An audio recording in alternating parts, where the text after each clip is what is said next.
Alhamdulillahi nahmaduhu wa nasta'inuhu wa nastaghfiruhu wa nu'minu bihi wa natawakkalu alaihi.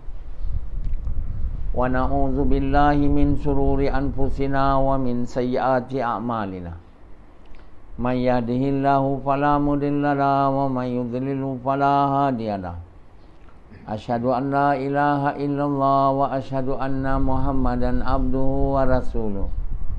Sallallahu alaihi wasallam tabaraka wa sallama tasliman kasiran kasira amma ba'd. Bismillahirrahmanirrahim. Wa man ahsanu qawlan mimman da'a ila Allah wa amila salihan wa qala innani minal muslimin.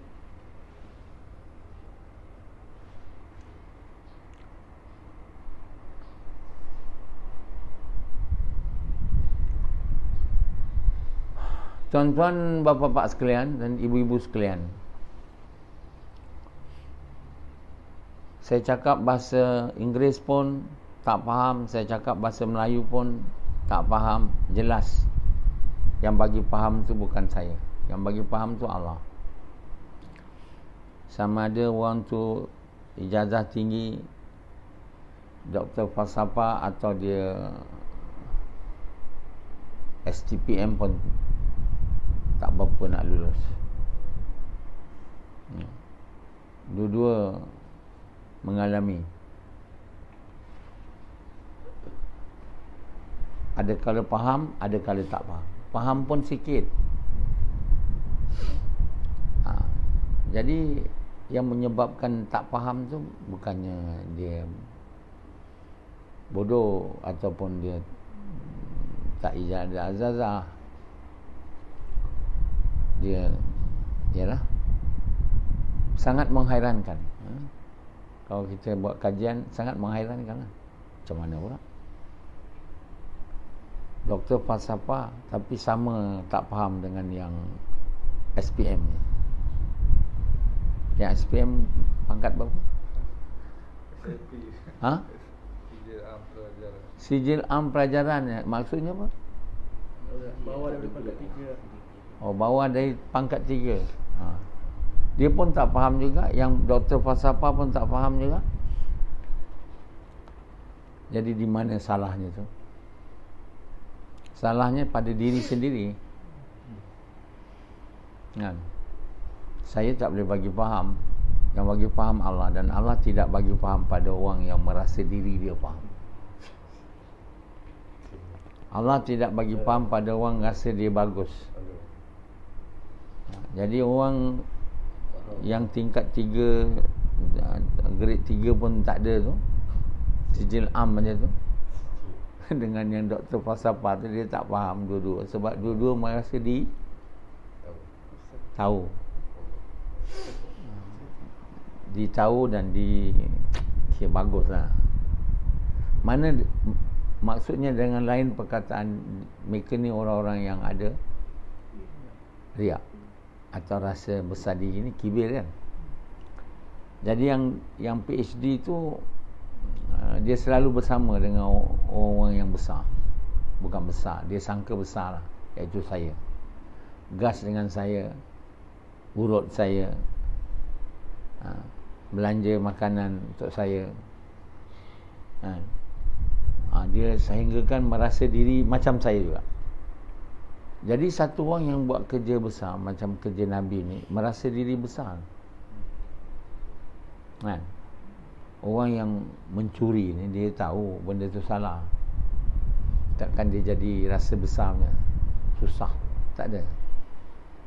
Tapi orang buat kerja dakwah, orang semayang, berjemaah, mereka ni merasa diri besar sebab benda yang dia amal tu besar.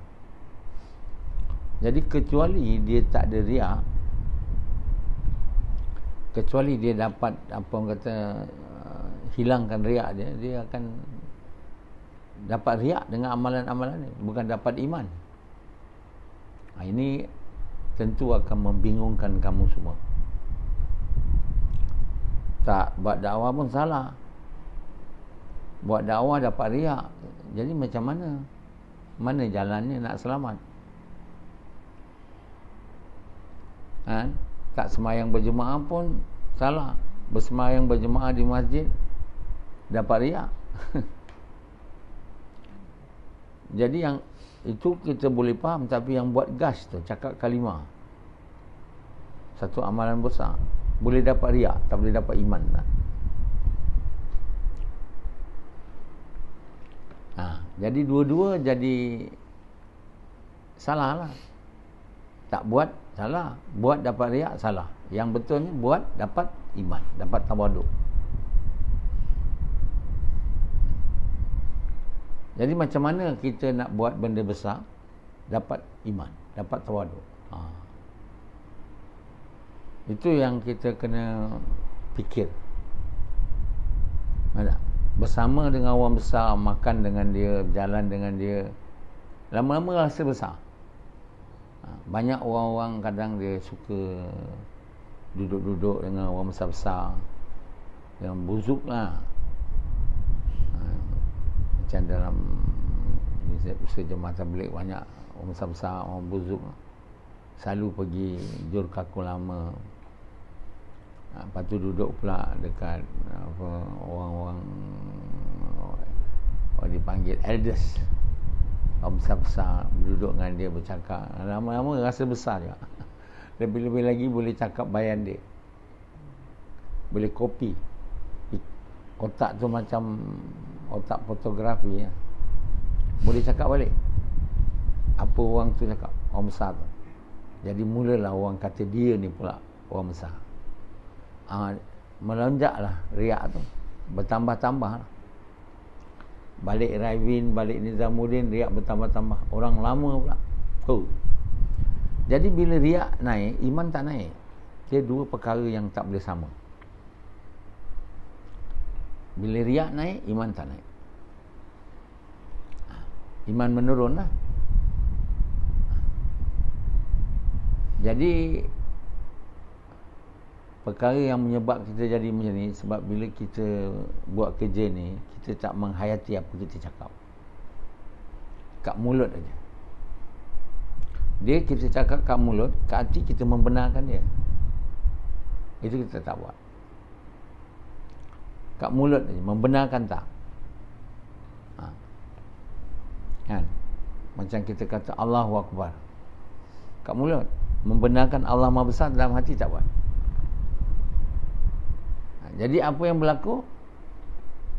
Allah Akbar kat mulut, kat hati tak ada. Jadi yang masuk kat hati apa? Saya besar. Bukan Allah besar. Sebab itu apa kita cakap, hati membenarkan. Yang benar cakap. Jangan kita cakap kat mulutnya, hati tak benar. Akibatnya hati tu daripada dapat Allah besar, dapat saya besar. Daripada dapat iman, dapat takwa, dapat kibir. Akibat dari dapat kibir, tak boleh faham lah bayan. Allah SWT mulakan surah Al-Baqarah tu Alif Lam Mim. Maknanya tak ada tahu, siapa pun tak tahu. Kenapa dia letak ayat tu Alif Lam Mim? Mula-mula lagi Alif Lam Mim zalikal kitabul la raiba fihi hudal lil muttaqin. Sebab untuk kita dapat faham Quran ni, kita kena jadi orang yang dalam hati kita kata saya tak boleh faham, melainkan Allah bagi saya faham. Atau yang dalam hatinya yakin tak ada yang faham, tak ada yang boleh bagi faham melainkan Allah. Kalau dia baca Quran dengan yakin itu, makna dia baca Quran dengan takwa. Bila dia baca Quran dengan takwa, baru dia dapat faham Quran dan dengan izin Allah dapat amal. Maknanya Allah bagi tahu Alif Lam Mim tu untuk ingatkan kita, kita mesti baca Quran dengan rasa tak tahu. Tiada yang tahu melainkan Allah, itu yang mau. Bukan dekat mulut, dekat hati. Dekat mulut dengan dekat hati sekali lah. Jadi satu orang yang tak takwa, dia tak boleh baca Quran dengan merasai tak ada yang tahu melainkan Allah. Dalam hati dia tak boleh. Dia tak takwa. Sebab itu Allah bagi tahu zalikal kitabul la raiba fihi hudal lil muttaqin. Tidak turunkan Quran ini melainkan petunjuk bagi orang yang takwa. Ini perkara tak pernah diterang, tak pernah diberitahu pun.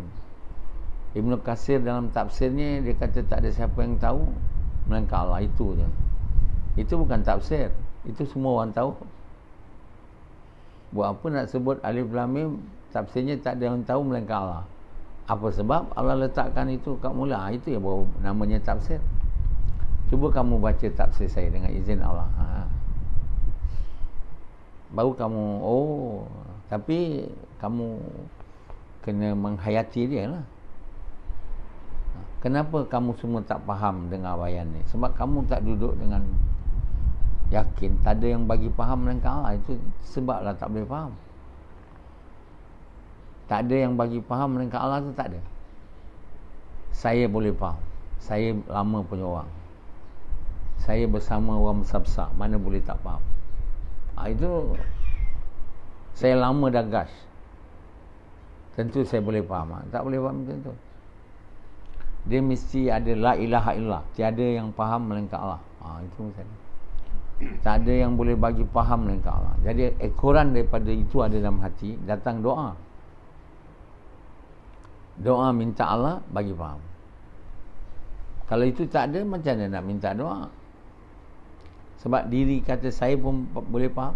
Saya dengar, saya boleh faham. Tak boleh. Quran dengan bayan Quran ni tak sama dengan bayan dunia. Allah SWT bagi orang faham benda-benda dunia ni. Apa faedah? Faham buat kereta, faham buat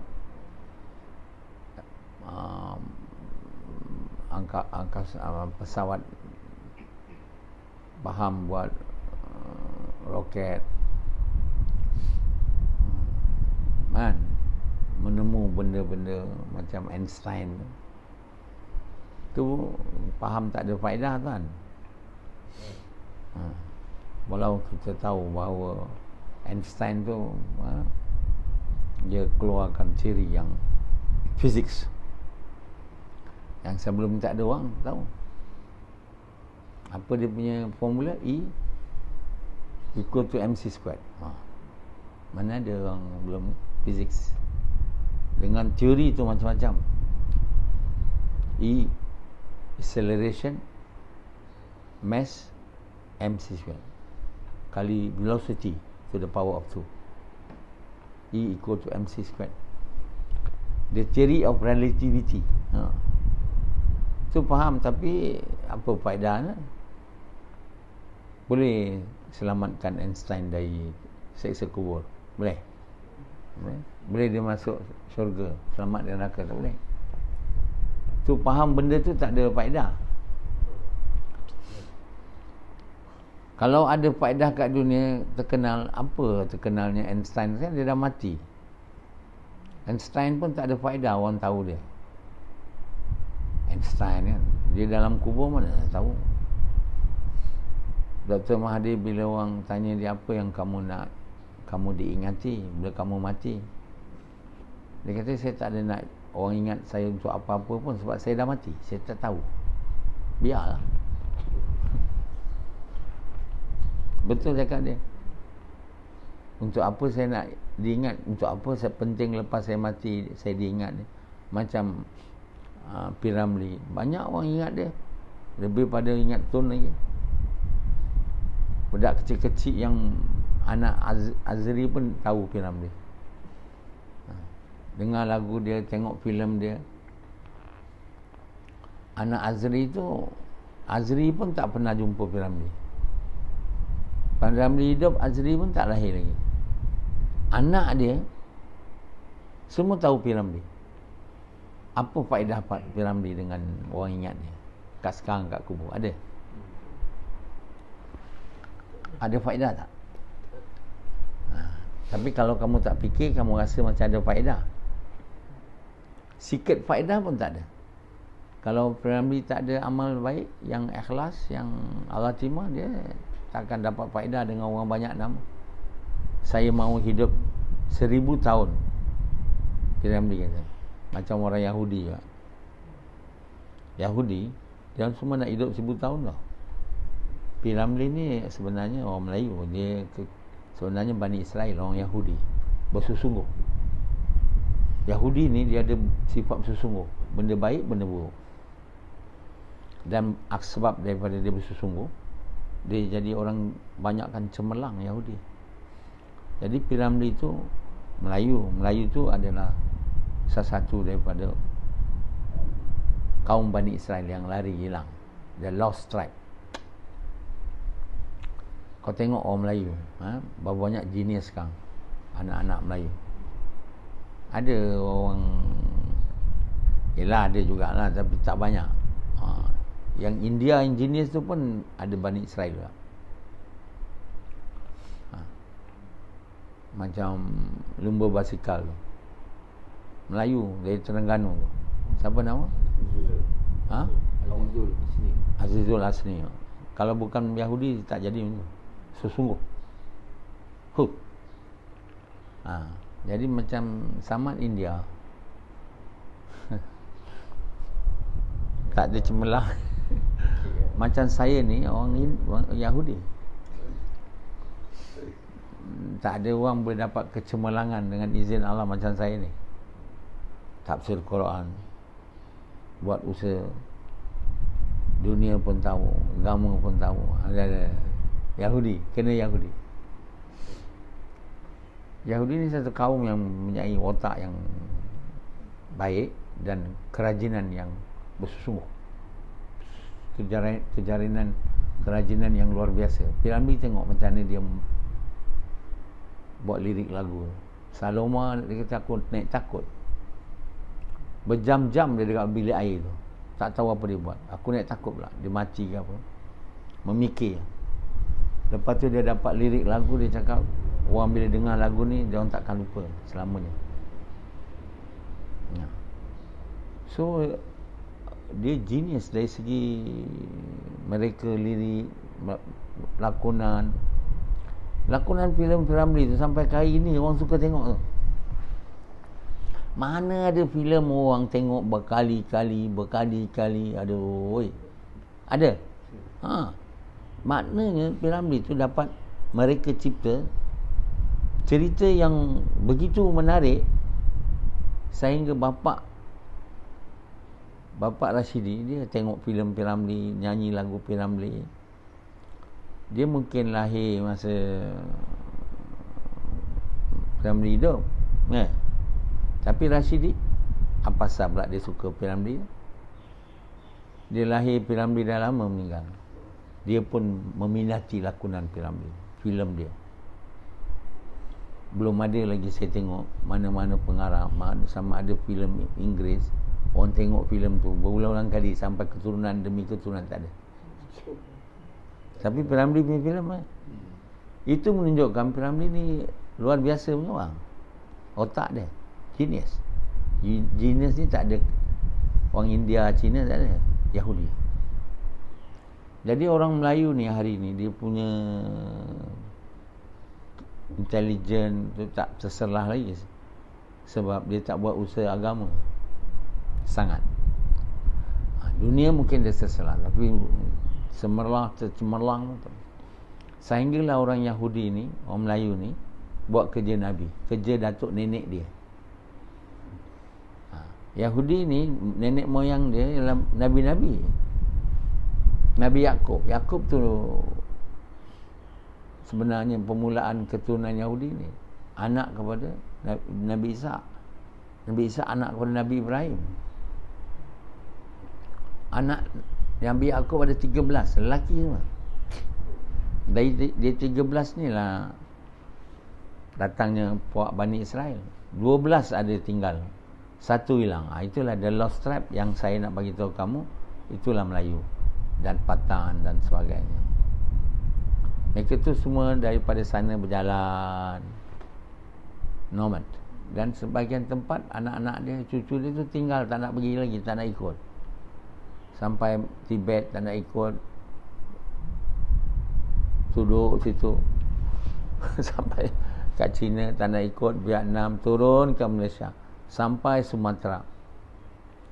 Saya punya ni sampai Bengkulu, ujung Sumatera. dah tak benda dah, laut terbentang dah. So dari keturunan tu yang paling tough, yang paling kuat, yang sampai ke hujung jalan. Dari keturunan tu lahir saya. Yang akan dibangkitkan di akhir zaman untuk hidupkan agama dengan izin Allah. Kaum Bengkulu ni dia daripada Bengkulu, dia orang Melayu. Sebab kita ada bahasa lain, bahasa Melayu tu, bahasa Bengkulu, dialek Melayu. Kalau kita orang Jawa, dia ada bahasa lain. Orang Batak ada bahasa lain. Orang Bugis ada bahasa dia. Orang Bengkulu mana ada bahasa lain, bahasa tu ya dialek Melayu. Jadi itu makna dia Melayu. Orang Minang tu Melayu juga, tapi dia banyak dialek lain dan sampai tak faham. Sebab dia campur Keling banyak. Dan dia jadi rajin macam Keling. Kedekut pula macam India. Dah lama lah dia kahwin dengan Keling. Mungkin Keling berhijrah sana, kahwin dengan orang Melayu campur. Di Aceh tu banyak ada juga, tapi banyak campur dengan banyak macam kaum. So Aceh ni macam-macam perangai dia. Dia tak pure Melayu lah. Dah ujung sana dah banyak pendatang datang duduk di Aceh, Arab, Cina. Jadi tuan-tuan bapa sekalian, orang Yahudi ni memang rajin dan dia cinta dunia. Apabila dia tak buat kerja dakwah. Jadi orang Melayu ni dia keturunan Nabi, tak buat kerja dakwah kerana cinta dunia, Allah hina dia. Hari ni kat tanah Melayu ni tak ada Perdana Menteri sampai kelak Ismail Sabri ni yang Melayu. Yang lain semua bukan Melayu. Last ni sekarang Ismail Sabri, dia Melayu, Melayu Kelantan. Orang Kelantan tu banyak orang Melayu. Dialek dia cakap dialek Melayu tu, dialek Kelantan. Sama lah macam Bengkulu, orang Bengkulu. Jadi tuan-tuan yang mulia, kita apabila kita tak ada takwa, kita Quran tu kita tak dapat faedah atau faham. Zalikal kitabul la raiba fihi hudal, tidak kutuskan Quran ni melainkan petunjuk bagi orang takwa. Bukan orang Yahudi, bukan orang Nasrani. Tidak kuturunkan Quran ni melainkan petunjuk bagi orang Yahudi, tak. Tidak kuturunkan Quran ni melainkan petunjuk bagi orang Cina, tak. Orang Arab, tak. Orang takwa. Tidak kuturun Quran ni melainkan faedah untuk orang pandai. Tak ada sebabnya. Tidak kuturun Quran melainkan petunjuk bagi orang yang takwa, orang yang takut dengan Allah. Yang bila baca Alif Lam Mim tu, dia betul-betul yakin tidak ada yang tahu melainkan Allah. Jadi banyak surah-surah Quran yang bermula dengan ayat-ayat macam tu, mutasyabihat. Itu menunjukkan bahawa kita kena baca dengan takwa, dengan penuh perhatian dan penuh perhatian, supaya kita dapat amal apa-apa benda yang diberitahu dalam surah tu. Itu menunjukkan benda-benda yang diberitahu oleh dalam surah tu benda-benda penting. Jadi semua surah-surah yang bermula dengan semua ayat macam Alif Lam Mim tu, semua tu mengandungi perkara-perkara besar, perkara-perkara penting yang perlu diamalkan, dipahamkan. Tak ada orang faham macam ni. Jadi tuan-tuan yang mulia, Allah yang bagi faham, tak ada siapa bagi faham melainkan Allah. Yahudi dia bijak dunia sekarang ni. Agama mana dia faham? Bila dia buat kerja Nabi ni, macam saya, baru Allah bagi saya faham, sehingga boleh tafsir Quran lah. Jadi Yahudi walaupun dia keturunan Nabi-Nabi, tapi tak buat kerja Nabi, Allah hina dia lah. Jadilah orang dunia memanglah pandai macam P. Ramlee, macam Einstein tu. Tapi apa nilai dia, apa harga dia? Tapi Yahudi ni kalau dia buat kerja Nabi, siapa pun, bukan Yahudi je, Allah akan muliakan dia. Allah akan bagi dia takwa. Jadi takwa ni apabila dalam hati takut dengan Allah, ada Allah dalam. Kalau ada dunia dalam, tak ada takwa lah. Takwa ni takut dengan Allah. Maknanya dia ni orang yang percaya Allah tu ada, Allah tu melihat, Allah tu mendengar dalam hati dia. Dia tahu mana-mana jalan, dia tahu. Tengok apa pun dia tahu. Allah buat. Dia rasa Allah buat, Allah melihat. Langit Allah buat. Ini orang takwa. Orang tak takwa, apa pun tak nampak, Allah tak ada langsung. Kan? Tak perasan Allah buat. Dalam hati cuma saya buat. Mana tak dapat riak. Saya bawa motor, saya buat motor. Saya ni saya. Tak ada ingat Allah bagi saya buat ni. Allah bagi saya buat ni. Segala puji bagi Allah. Allah buat bunga tu, Allah buat ini, Allah buat itu. Orang yang rasa dalam hati dia Allah buat ni, orang yang takwa lah. Orang yang tak ada rasa dalam hati dia Allah buat ni, semua saya buat. Dapat apa? Sebab itu Rashidi dapat riak. Sebab itu Yazid dapat riak. Sebab itu Samad dapat riak. Fendi dapat riak, Sufyan dapat riak. Kenapa? Sebab daripada Allah buat, saya buat. Bila cakap, pergi gas, tiada yang buat melainkan Allah. Kat mulut je, kat hati tak membenarkan. Masa gas pun tak membenarkan, di luar gas pun memang tak benar, tak cakap pun. Masa cakap tak membenarkan dia. Kan kita cakap bahasa Melayu, saya ingatkan diri saya dan Tuhan, kerana perintah Allah untuk kekal, tiada yang berkuasa. Dalam mulut, dalam hati membenar. Kalau itu kita buat, baru lama-lama dalam hati kita tak ada yang tahu melainkan Allah, tiada yang kuat melainkan Allah, tiada yang buat melainkan Allah. Baru nak dapat takwa. Kita tak boleh bercakap saja dan tak membenarkan apa kita cakap dalam hati. Kalau tidak, dia kesan tak ada. Kesan dia tak ada. Buat gas, dapat riak. Sebab kesan tak ada. Kita tak membenar dalam hati. Cakap Allah bagi makan, tapi kat mulutnya, dalam hati tak membenarkan Allah. Macam kita semayang, kita baca Fatihah, iyyaka na'budu wa iyyaka nasta'in. Pada engkau aku taat, pada engkau aku minta. Kita cakap je, mulut cakap, hati tak membenarkan dia. Keluar air mata. Mana keluar? Air mata keluar bila kita membenarkan apa kita cakap. Ihdinas siratal mustaqim, beri aku, anak-anak aku, seluruh manusia jin, petunjuk jalan lurus. Dalam hati kita membenarkan. Mulut tak ada lah. Jadi bila kita membenarkan apa kita cakap, membenarkan, barulah lama-lama ibadah naik. Iman naik, takwa naik. Makin kita takwa, makin kita tawaduk. Yalah, orang yang berjakit, yakin Allah yang buat, bukan dia buat, takkan dapat riak pula. Dia dapat apa? Tawaduk. Jadi selalu air mata keluar. Sebab datang takut dan datang harap.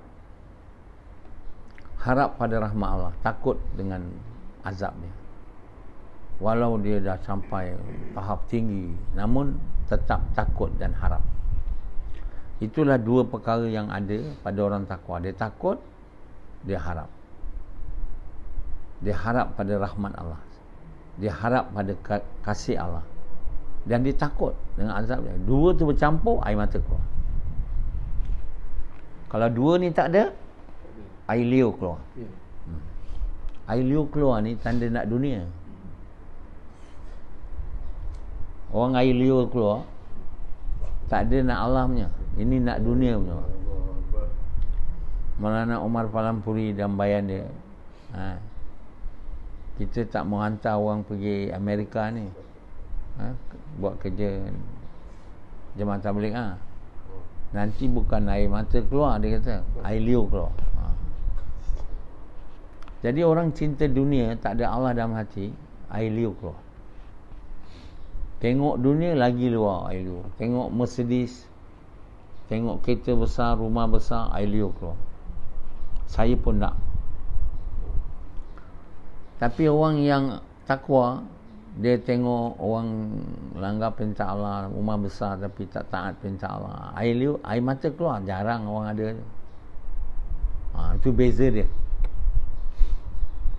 Jadi orang yang semayang, air mata tak keluar, doa air mata tak keluar, itu ada juga orang air mata keluar, tapi bukan sebab dia punya doa lah.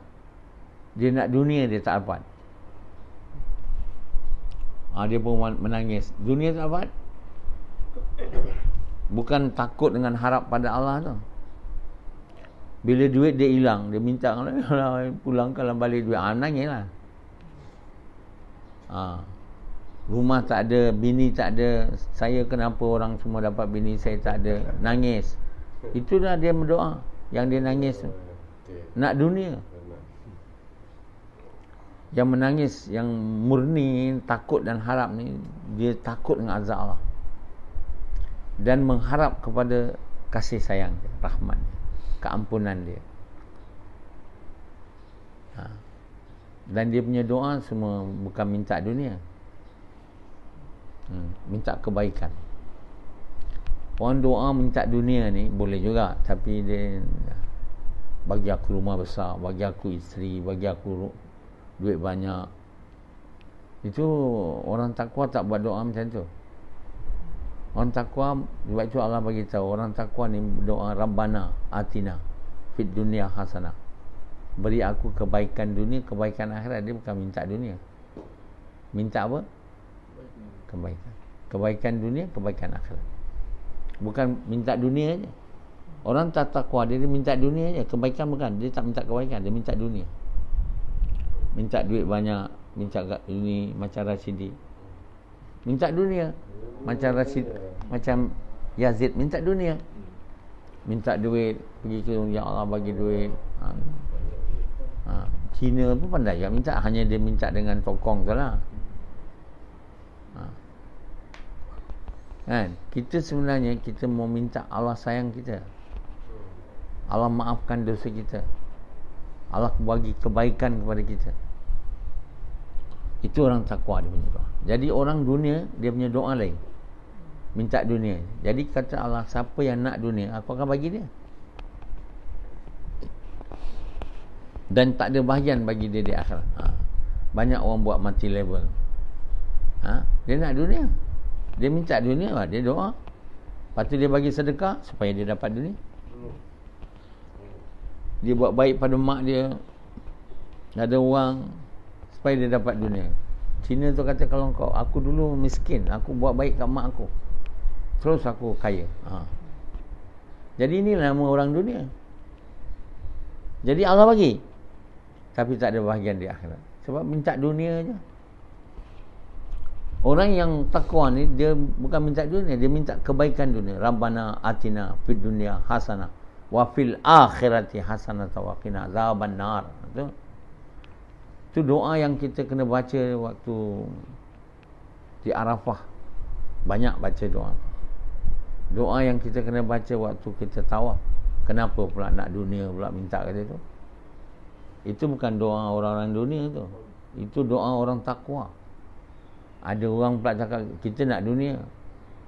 Rabbana atina fid dunya, dia baca ayat tu pula. Itu doa bukan minta dunia. Itu dia tahu Rabbana atina fid dunya, dia ingat minta dunia. Itu minta kebaikan. Dunia tu sikit ke, kecil ke, banyak ke, kebaikan. Kebaikan maknanya dengan dunia tu, iman bertambah, amal bertambah baik dengan dunia tu. Itu kebaikan.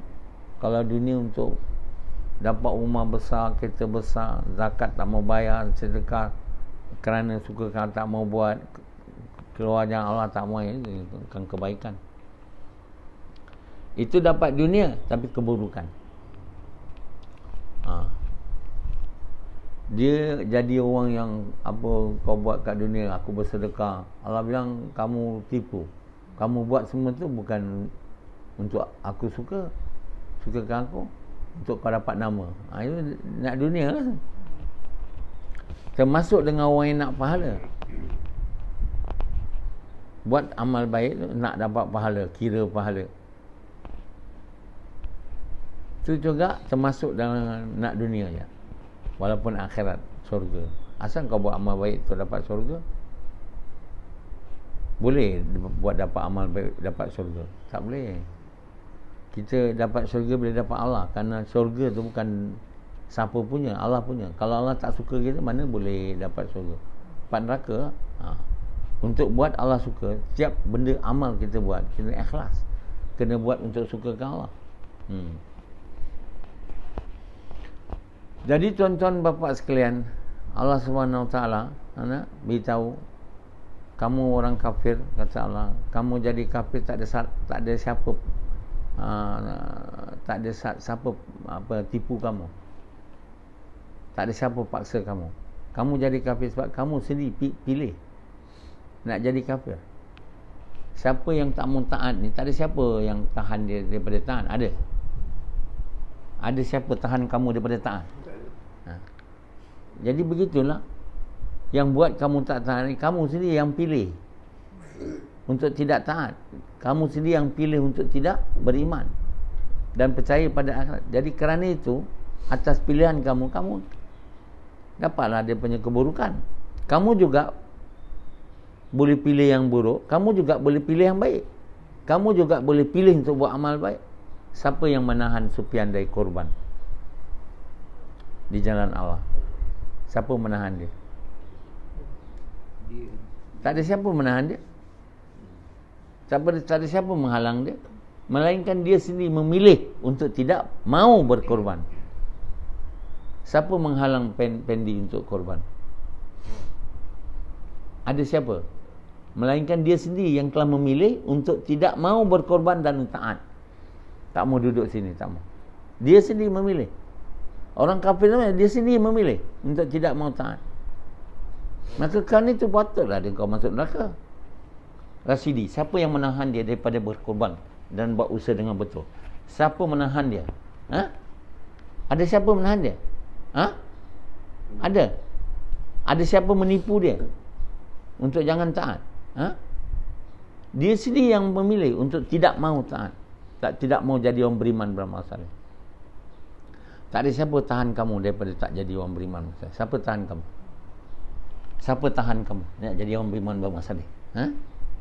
Ada tak menahan kamu dari jadi orang beriman beramal saleh? Kamu sendiri yang memilih tidak mau. Itu Allah bagi tahu dalam Quran. Oh, ni nasib dah. Ada. Ya, betul lah. Nasib tu ditentu sebab pilihan kamu. Okey.